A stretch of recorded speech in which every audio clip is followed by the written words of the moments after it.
जम्मू का मेरा आज का दौरा, विशेष कर जो लोग एक दुर्भाग्यपूर्ण घटना में मारे गए, रजौरी के क्षेत्र में, इनके आप्तजनों से मिलना और इनकी दुख में सहभागी होना ये उद्देश्य था। परंतु आज मौसम के कारण वहां मैं पहुंच नहीं पाया। सभी के सभी सातों परिवारों के सभी सदस्यों के साथ मेरी टेलीफोन पर बातचीत हुई है और क्योंकि मौसम के कारण मैं जा नहीं सकता था, तो टेलीफोन के माध्यम से उनके दुख के अंदर सहभागी होने का मैंने प्रयास किया है। उनकी जो बातें हैं उसको ध्यान से सुनी है। एलजी श्री मनोज सिन्हा जी भी मेरे साथी थे जब मैं बात कर रहा था। उनका हौसला पूरे देश के लिए उदाहरण रूप हौसला था। सभी लोगों का कहना था एक क्षेत्र हमारा है, हम इसको नहीं छोड़ेंगे। कुछ परिवार पाक ऑक्यूपाई कश्मीर से भी आए थे, फिर भी डटकर लड़ने का मूड इतने बड़े हादसे के बाद भी प्रदर्शित होना बहुत बड़ी बात है। उसके बाद आज यहाँ पर सिक्योरिटी एजेंसीज के सभी पहलुओं पर और सभी प्रकार की जितनी भी एजेंसियां जम्मू कश्मीर के सुरक्षा के लिए जिनकी भूमिका है, वो सभी एजेंसियों के साथ विशेषकर जम्मू क्षेत्र के सुरक्षा के इंतजाम को लेकर एक डिटेल बैठक हुई है। आने वाले दिनों में एक बहुत सुरक्षित ग्रिड बनाने के लिए भी यहां पर चर्चा हुई।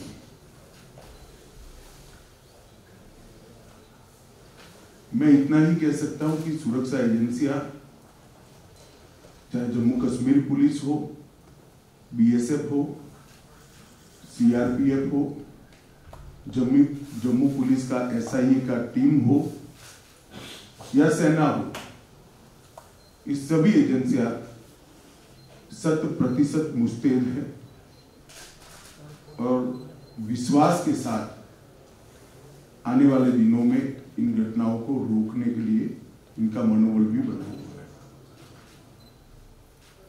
ये दोनों घटनाएं जो 2 दिन में हुई, उसकी जांच कल ही भारत सरकार ने एनआईए को सौंप दी है। एनआईए और जम्मू पुलिस दोनों मिलकर इस घटना की जांच करेंगे। जांच में एनआईए के साथ जम्मू पुलिस का पूरा इन्वॉल्वमेंट होगा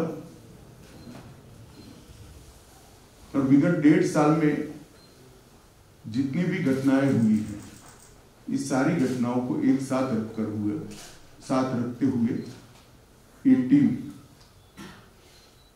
आतंकवादी गतिविधियों की जांच उसी दायरे में करेगी। इसके साथ साथ ओजीडब्ल्यूज के लिए भी आतंकवादी ग्रुपों के सपोर्ट सिस्टम के लिए और उनके सूचना तंत्र के लिए भी सभी पहलुओं पर आज चर्चा हुई है। और एक कह सकते हैं कि संपूर्ण 360 डिग्री सुरक्षा का चक्र बनाने का आज सभी एजेंसियों ने भरोसा भी दिलाया है और इस पर चर्चा भी हुई है। हमारी जितनी भी सूचना की एजेंसियां हैं, इन्होंने भी अपनी गतिविधि को और टाइटन करने का फैसला भी बनाया है, रणनीति भी करी है। मुझे विश्वास है कि आने वाले दिनों में जिन लोगों ने भी ये घटना करी है उनको जम्मू कश्मीर पुलिस बहुत कम समय के अंदर नसीहत करेगी और उनको कानून के दायरे में लाकर कोर्ट के सामने खड़ा करेगी।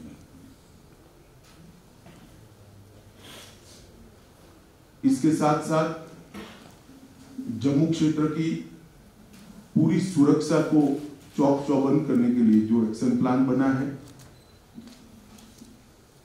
ये टाइम बाउंड है और 3 महीने के अंदर हर क्षेत्र के अंदर सुरक्षा ग्रिड को मजबूत करने का आज फैसला हुआ है। मैं जम्मू के नागरिकों को इतना भरोसा दिला सकता हूं कि इनकी आतंकवादी ग्रुपों की मंशा जो भी हो, परंतु हमारी एजेंसियां मुस्तैद होकर जम्मू की सुरक्षा करेंगी। धन्यवाद।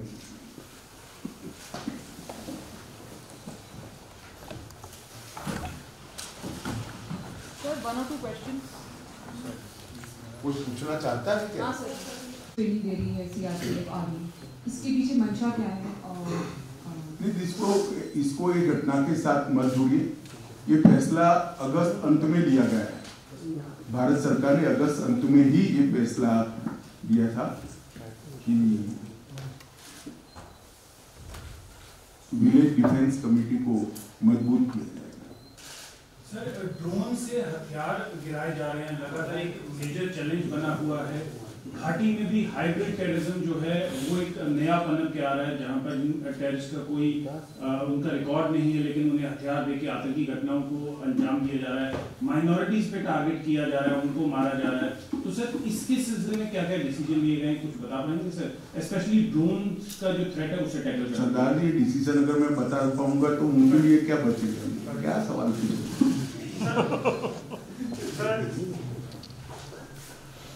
तो जो विक्टिम फैमिलीज हैं कई आतंकी घटनाओं में जो शिकार होती हैं, जैसे राजौरी में भी हुआ, इसी तरह से पहले कश्मीर में भी टारगेट के लिए जो शिकार हुए, तो उनके लिए किस तरह से वो उनकी लाइफ बेटर हो पाए? क्योंकि राजौरी वाले इंसिडेंट में काफ़ी जो फैमिलीज हैं वो उनकी हालत कहीं ज़्यादा लो लेवल की है, तो उनके लिए क्या किया जाए?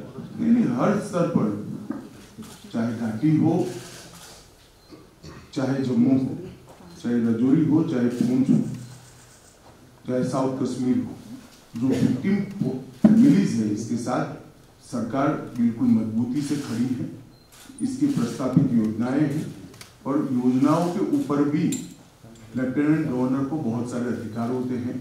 कई योजनाएं स्पेसिफिक हिस्सों में अप्लाई नहीं होती है, कुछ मर्यादाएं आती हैं, तो लेफ्टिनेंट गवर्नर कैन डिसाइड। इसमें कोई कोताही नहीं बरती जाएगी।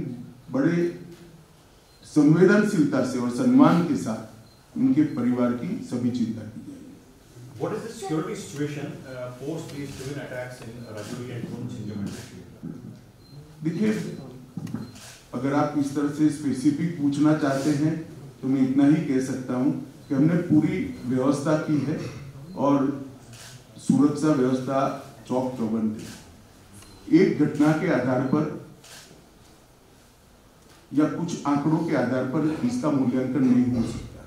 मूल्यांकन करना है तो जब से जम्मू कश्मीर में टेररिज्म हुआ है, जन्म लिया टेररिज्म ने, तब से लेकर आज तक धारा 370 हटाने के बाद ये 3 साल में सबसे कम घटनाएं भी हुई है, सबसे कम मृत्यु भी हुई है।